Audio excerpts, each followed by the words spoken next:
ஓம் சாந்தி. இன்றைய 17/1/2025 இன்றைய சாக்கார முரளிக்கான முக்கியமான கருத்துக்கள். இனிமையான குழந்தைகளே, நீங்கள் பாரதத்தின் மிகவும் அதிக மதிப்பு வாய்ந்த வேலைக்காரர்கள். நீங்கள் ஸ்ரீமத் படி உங்களுடைய உடல், மனம், பொருளினால் இதை ராமராஜ்யமாக மாற்ற வேண்டும். இன்றைய கேள்வி: உண்மையான அலௌகீக சேவை எது? அதை குழந்தைகளாகிய நீங்கள் இப்போது செய்கிறீர்கள்.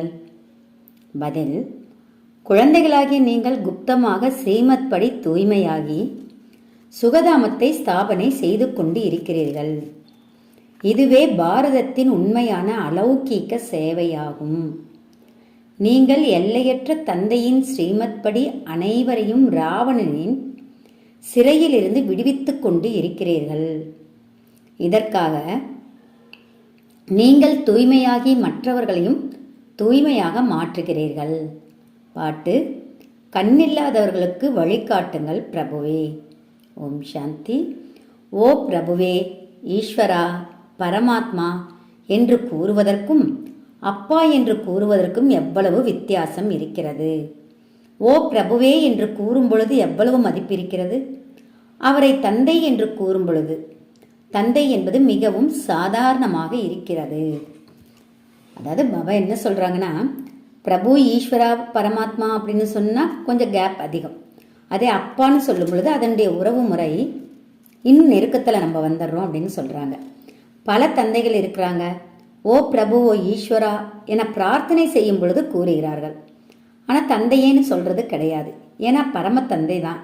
ஆனால் அந்த தந்தை என்ற வார்த்தை மறைஞ்சு இருக்குதுங்கிறார் பாபா. பரமாத்மாங்கிற வார்த்தை உயர்ந்து இருக்கிறது. ஓ பிரபுவே, கண்ணில்லாதவர்களுக்கு வழிகாட்டுங்கள்னு சொல்கிறாங்க, கூப்பிடுறாங்க. ஆனால் ஆத்மாக்கள் என்ன சொல்கிறாங்கன்னா, பாபா எங்களுக்கு முக்தி, ஜீவன் முக்தியின் வழியை காட்டுங்க. ஆத்மானு உணர்ந்து அப்பான்னு ஏற்றுக்கும் பொழுது அப்பா கிட்ட கேட்குறாங்க, எங்களுக்கு முக்திக்காகவும் ஜீவன் முக்திக்கான வழியை காட்டுங்கன்னு. அதாவது பிரபுவேங்கிற வார்த்தை பெருசு, ஆனால் அப்பான்னு கூப்பிடும் பொழுது அதனுடைய வார்த்தை எளிது அப்படிங்கிறார். இங்கே தந்தை வந்து தான் நமக்கு இது எல்லாத்தையும் நமக்கு சொல்லிக் கொடுக்குறார். அப்பா ஸ்தானத்திலிருந்து இறைவனானவர் நமக்கு அனைத்தும் கற்றுக் கொடுக்கின்றார். ஈஸ்வரா அல்லது பிரபுவே என கூறும் பொழுது அவர் என்னத்தான் செய்ய முடியாது என நினைக்கிறார்கள். பாபா மிகவும் உயர்ந்த வழியை எளிதாக தெரிவிக்கின்றார்.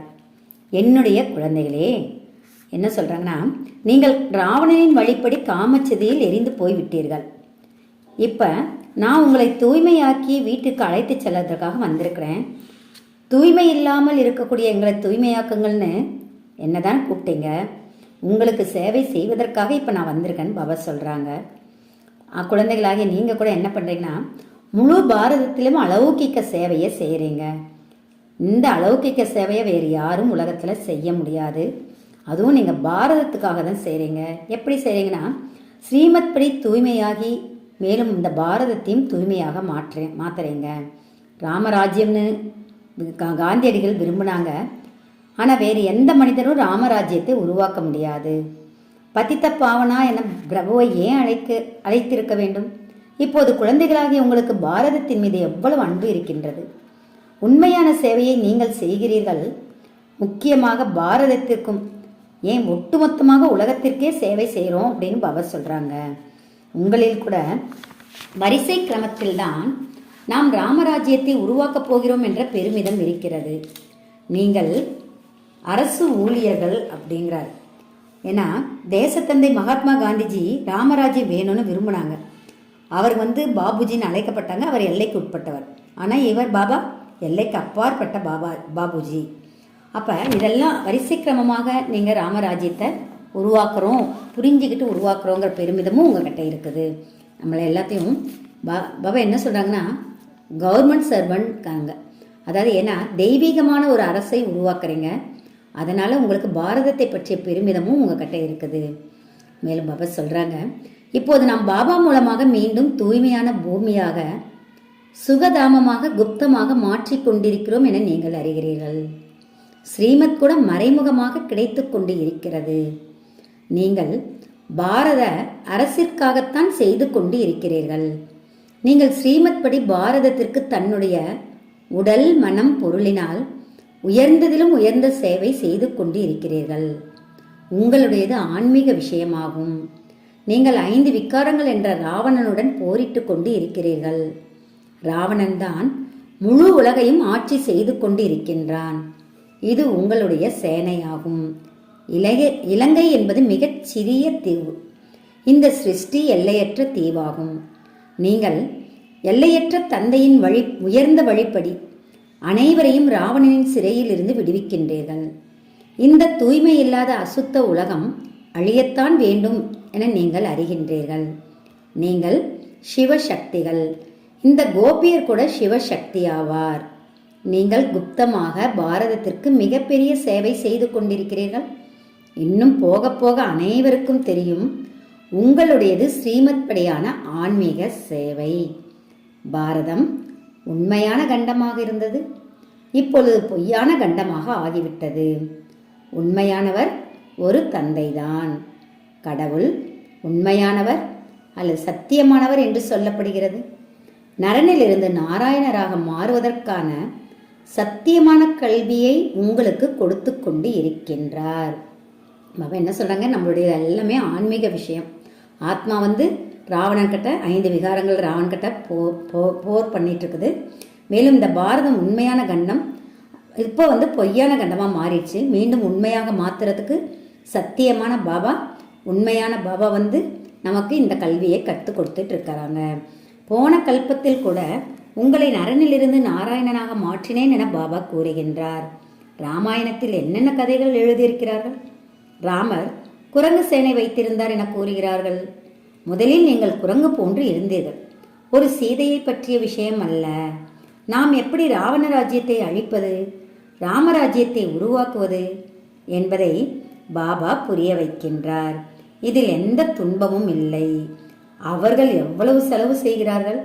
ராவணனின் குடும்பாவியை செய்து பிறகு அதை எரிக்கிறாங்களே தப்ப எதையும் அவங்க புரிஞ்சு கொள்வது கிடையாதுங்கிறார் பாபா. குழந்தைகளாகிய உங்களது மனதில் நாம் பாரதத்திற்கு உண்மையான ஆன்மீக சேவை செய்து கொண்டிருக்கிறோம் என்ற உற்சாகம் எவ்வளவு இருக்கின்றது. மற்றபடி முழு உலகமும் ராவணனின் வழிப்படி சென்று கொண்டு இருக்கிறது. நீங்கள் ராமரின் வழிப்படி செல்கின்றீர்கள். ராமர் என்று வேண்டுமென்றாலும் சொல்லுங்கள், சிவன் என்று வேண்டுமென்றாலும் சொல்லுங்கள். குழந்தைகளாகி நீங்கள் ஸ்ரீமத் படி நடக்கும் அதிக மதிப்பு வாய்ந்த சேவாதாரிகள். ஓ பதித்த பாவனா, எங்களை தூய்மையாக்குங்கள் என கூறுகிறார்கள். சத்தியுகத்தில் நமக்கு எவ்வளவு சுகம் கிடைக்கிறது, ஏராளமான செல்வம் கிடைக்கிறது. அங்கே சராசரி வயது கூட எவ்வளவு அதிகமாக இருக்கிறது. அங்கே அனைவரும் யோகிகள். இதெல்லாமே உங்களுக்கு பாபா புரிய வச்சுட்டார். இங்கே அனைவரும் போகிகள். அவர்கள் தூய்மையானவர்கள். இங்கேயோ தூய்மை இல்லாதவர்களாக இருக்கிறார்கள். எவ்வளவு இரவுக்கும் பகலுக்குமான வித்தியாசம் இருக்கிறது. கிருஷ்ணரை கூட யோகி என்கிறார்கள், மகாத்மா எனவும் கூறுகிறார்கள். ஆனால் அவரோ உண்மையான மகாத்மா ஆவார். சர்வகுண சம்பன்னர் என அவருடைய மகிமைகள் பாடப்படுகிறது.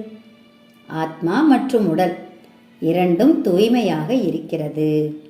சந்நியாசிகள் இல்லறத்தில் இருப்பவர்களிடம் விகாரத்தினால் பிறந்து சந்நியாசிகள் ஆகிறார்கள். இந்த விஷயங்களை இப்போது உங்களுக்கு பாபா புரிய வைக்கின்றார். இச்சமயம் மனிதர்கள் தவறானவர்களாகவும் மகிழ்ச்சி அற்றவர்களாகவும் இருக்கிறார்கள். சத்தியுகத்தில் எப்படி இருந்தனர்? தார்மீக சிந்தனையாளர்களாகவும் அறநெறி உடையவர்களாகவும் இருந்தனர். 100% செல்வந்தர்களாக இருந்தனர். சதா மகிழ்ச்சியாக இருந்தனர். இரவு பகல் வித்தியாசம் இருக்கிறது. இதை துல்லியமாக நீங்கள் அறிகிறீர்கள். பாரதம் சொர்க்கத்திலிருந்து நரகமாக எப்படி மாறுகிறது என யாருக்கும் தெரியாது. லக்ஷ்மி நாராயணனை பூஜை செய்கிறார்கள், கோவில்களை கட்டுகிறார்கள். ஆனால் எதையும் புரிந்து கொள்ளவில்லை. நல்ல நல்ல நிலையில் இருக்கக்கூடியவர்களுக்கு, பிர்லா போன்றவர்களுக்கு கூட இந்த லக்ஷ்மி நாராயணர் எப்படி இந்த பதவியை அடைந்தனர், என்ன செய்ததால் இவர்களுக்கு கோவில்கள் கட்டப்பட்டன என்பதை புரிய வைக்கலாம் என பாபா புரிய வைத்துக் கொண்டிருக்கிறார். தொழிலை பற்றி அறியாமல் பூஜை செய்வது கூட கல்லை பூஜிப்பது அல்லது பொம்மை பூஜை போன்றது. மற்ற தர்மத்தினரோ கிறிஸ்து எந்த நேரத்தில் வந்தார், மீண்டும் வருவார் என்பதை அறிந்திருக்கிறார்கள். மற்ற தர்மத்திற்காரங்களாகட்டும் கிறிஸ்துவ ஆகட்டும் அவங்களாம் எப்போ வராங்கன்னு உலகம் தெரிஞ்சிட்டு இருக்குது. ஆனால் இந்த லக்ஷ்மி நாராயணர் எப்போ வந்தாங்க, எதனால் அவங்களுக்கு இப்போ பூஜை பண்ணுறோம், எதனால் அவங்களுக்கு அந்த பதவி, கோவில்கள் ஏன் கட்டப்பட்டது, இந்த விஷயங்கள் உலகத்தில் இருக்கக்கூடியவங்களுக்கு தெரியலன்னு பாபா சொல்கிறாங்க. இந்த ஆன்மீக தந்தை ஆத்மாக்களுக்கு புரிய வைக்கின்றார். ஆத்மாதான் அனைத்தையும் கூறுகிறதல்லவா. நான் பிரதம மந்திரி இன்னார் என ஆத்மாதான் கூறுகிறது. ஆத்மா இந்த உடல் மூலமாக நான் பிரதம மந்திரி என கூறுகிறது. இப்போது ஆத்மாக்களாகிய நாம் முயற்சி செய்து தேவி தேவதையாக மாறிக்கொண்டிருக்கிறோம் என நீங்கள் கூறுகிறீர்கள். நான் ஆத்மா, இது எனது உடல் ஆகும். ஆத்மா அபிமானியாக மாறுவதில் தான் நிறைய உழைப்பிருக்கிறது. அடிக்கடி தன்னை ஆத்மா என உணர்ந்து தந்தையை நினைத்தால் விகர்மம் விநாசமாகும். நீங்கள் மிகவும் மதிப்பு வாய்ந்த சேவாதாரிகள், குப்தமாக கடமைகளை செய்கிறீர்கள். எனவே மறைமுக பெருமிதமும் வேண்டும். நாம் அரசாங்கத்தின் ஆன்மீக ஊழியர்கள், பாரதத்தை சொர்க்கமாக மாற்றுகிறோம்ங்கிற பெருமிதம் உங்ககிட்ட இருக்கணுங்கிறாங்க. மேலும் பவர் சொல்றாங்க, புது உலகத்தில் சொர்க்கம் போன்ற புது டெல்லியை நீங்கள் உருவாக்கி கொண்டு இருக்கிறீர்கள். புது டெல்லி பழைய டெல்லின்னு இருந்தது. இந்த பழைய டெல்லி சுடுகாடாக மாறும், மீண்டும் சொர்க்கமாக மாறும் அந்த டெல்லி. ஆனால் அப்போ எப்படி இருக்குன்னா புது டெல்லியை நீங்கள் தான் உருவாக்குறீங்க. இது மிகவும் புரிந்து கொள்ள வேண்டிய விஷயம். இந்த விஷயங்களை நீங்கள் மறக்கக்கூடாது. பாரதத்தை மீண்டும் சுகதாமமாக மாற்றுவது எவ்வளவு உயர்ந்த செயல். நாடகத்தின்படி இந்த சிருஷ்டி பழையதாக ஆகியே தீரும். பாபா 5000 வருடங்களுக்கு பிறகு வந்து துக்கம் நிறைந்த பாரதத்தை சுகமுடையதாக மாற்றுகின்றார். சுகத்தையும் அளிக்கின்றார், அமைதியும் அளிக்கின்றார். மனதிற்கு அமைதி எப்படி கிடைக்கும் என்பதை நீங்கள் அறிகிறீர்கள். இப்போது அமைதி சாந்தி தாமம், ஸ்வீட் ஹோமில் தான் இருக்கின்றது. அதற்கு சாந்தி தாமம் என்று கூறப்படுகின்றது. அங்கே எப்படி இருக்கும்? அங்கே சத்தம் இல்லை, துன்பமும் இல்லை, சூரியன் சந்திரன் போன்றவைகளும் இல்லை. இப்போது குழந்தைகளாகிய உங்களுக்கு இந்த ஞானம் அனைத்தும் இருக்கின்றது. தந்தையே வந்து கீழ்ப்படிந்த வேலைக்காரனாக இருக்கிறார் அல்லவா. ஆனால் தந்தையை முற்றிலும் அறியவில்லை. தூய்மை இருந்தது என்றால் சுகமும் சாந்தியும் இருந்தது. இப்போ தூய்மை கிடையாது, எதுவுமே இல்லைங்கிறார். ஆனால் அந்த தூய்மைக்கு தான் மரியாதை. அதனால தான் தேவதைகள் கிட்ட போய் தலை வணங்குறாங்க, அந்த தூய்மை இருந்த காரணத்தினால. நாடகத்தில் போன கல்பத்தில் என்ன நடந்ததோ அது மீண்டும் நடக்கும். நாடகம் தானே அப்படின்னு இருந்துடாதீங்க.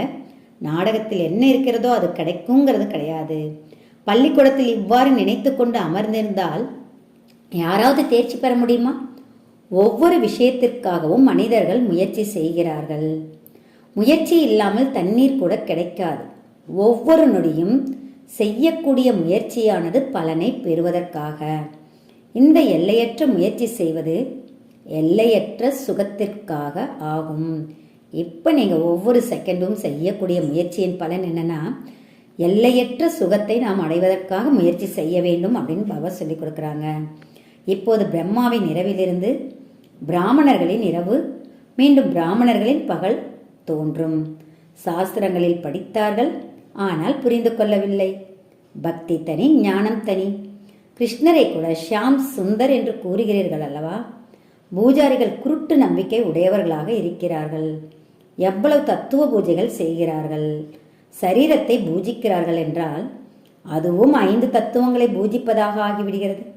இதற்குத்தான் விபச்சாரி பல தெய்வங்களை பூஜிக்கும் பூஜை என கூறப்படுகின்றது.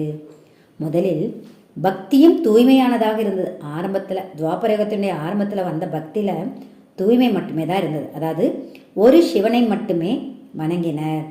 இப்போது பாருங்கள் எவற்றையெல்லாம் பூஜை செய்து கொண்டிருக்கிறார்கள். உங்களுக்கு எவ்வளவு முதல் தரமான ஞானம் கிடைத்திருக்கிறது.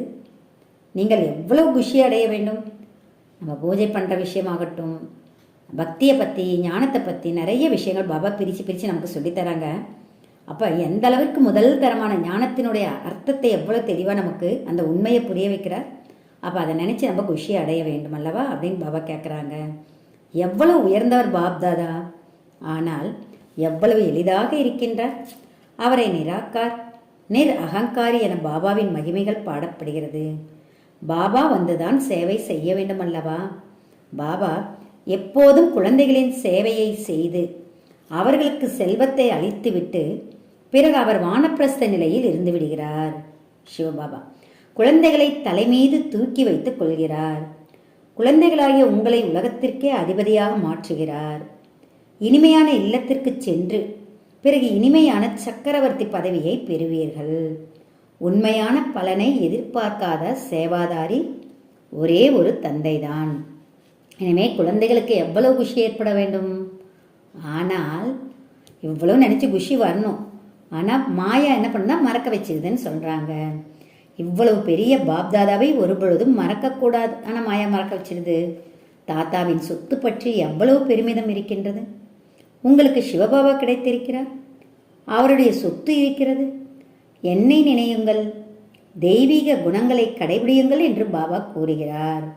அசுர குணங்களை நீக்கிவிடுங்கள். பாபா சொல்றாங்க, நான் நிர்குணமாக இருக்கின்றேன், எனக்குள் எந்த குணமும் இல்லை என்று பாடுகிறார்கள். நிர்குணம் என்ற அமைப்பு கூட இருக்கிறது. இப்போது பொருளை யாரும் புரிந்து கொள்ளவில்லை. அப்ப நிர்குணம் என்றால் என்ன அர்த்தம்? எந்த குணமும் இல்லை என்ற பொருள். ஆனால் அவர்கள் புரிந்து கொள்வதே கிடையாது. குழந்தைகளாகிய உங்களுக்கு ஒரே விஷயத்தை தான் புரிய வைக்கின்றார். நாங்கள் பாரதத்தின் சேவையில் இருக்கின்றோம் என கூறுங்கள். யார் அனைவருக்கும் தந்தையாக இருக்கிறாரோ நாங்கள் அவருடைய ஸ்ரீமத் படி நடக்கின்றோம். ஸ்ரீமத் பகவத்கீதை என பாடப்பட்டிருக்கிறது. நல்லது. இனிமேலும் இனிமையான காணாமல் போய் கண்டெடுக்கப்பட்ட செல்லமான குழந்தைகளுக்கு தாயும் தந்தையும் ஆகிய பாப்தாதாவின் அன்பு நினைவுகள் மற்றும் காலை வணக்கம். ஆன்மீக குழந்தைகளுக்கு ஆன்மீக தந்தையின் நமஸ்தே. தாரணையில் மிக உயர்ந்த பாப்தாதா எளிமையாக இருப்பது போல மிக மிக எளிமையாக நிராகாரியாக நிர் அகங்காரியாக இருக்க வேண்டும். பாபா மூலமாக கிடைத்துள்ள முதல் தரமான ஞானத்தை சிந்தனை செய்ய வேண்டும். உயர்ந்த பாப்தாதா எப்படி சிம்பிளாக இருக்கின்றாரோ, நிராகாரி நிலையிலும் நிர் அகங்காரியாக இருக்கின்றாரோ, அதே போல நாமும் இருக்க வேண்டும். பாபா மூலமாக நமக்கு கிடைச்ச இந்த முதல் தரமான ஞானத்தை சதா சிந்தனை செய்யுங்கன்னு சொல்றாங்க. நாடகம் அப்படியே திரும்ப நடந்து கொண்டு இருக்கிறது. இதில் எல்லையற்ற முயற்சி செய்து எல்லையற்ற சுகத்தின் பிராப்தியை அடைய வேண்டும். ஒருபோதும் நாடகம் என கூறிக்கொண்டு நிற்கக்கூடாது. சொத்திற்காக முயற்சி அவசியம் செய்ய வேண்டும். நாடகத்தில் என்ன இருக்கிறதோ அது கிடைக்கும் அப்படின்னு இருக்காதீங்க. ஒவ்வொரு செகண்டும் நீங்கள் செய்யக்கூடிய முயற்சி கண்டிப்பாக பலனை, எல்லையற்ற சுகத்தை அடையக்கூடிய பலனை கொடுக்குன்னு சொன்னாங்க. வரதானம்: அவ்யக்த சுரூபத்தின் சாதனையின் மூலம் சக்திசாலி வாயுமண்டலத்தை உருவாக்கக்கூடிய அவ்யக்த ஃபரிஸ்தா ஆகுக. வாயுமண்டலத்தை சக்திசாலி ஆக்குவதற்கான சாதனம் தனது அவ்யக்த சுரூபத்தின் சாதனையாகும். இதற்கு அடிக்கடி கவனம் செலுத்த வேண்டும். ஏனெனில் எந்த விஷயத்தில் சாதனை செய்ய வேண்டுமோ அந்த விஷயத்தில்தான் கவனம் இருக்கும். ஆக அவ்யக்த சுரூபத்தின் சாதனை என்றால் அடிக்கடி கவனம் என்ற தபஸ்யா தேவை. ஆகையால் அவ்யக்த ஃபரிஸ்தா பவ என்ற வரதானத்தை நினைவில் வைத்து சக்திசாலி வாயுமண்டலத்தை உருவாக்கும் தபஸ்யா செய்யுங்கள். அப்போது உங்கள் முன் யார் வந்தாலும் அவர்கள் ஸ்தூல மற்றும் வீண் விஷயங்களிலிருந்து விடுபட்டு விடுவார்கள். இன்றைய ஸ்லோகன்: சர்வ சக்திவான் பாபாவை வெளிப்படுத்துவதற்கு ஏகாக்கிரதா சக்தியை அதிகப்படுத்துங்கள். ஓம் சாந்தி.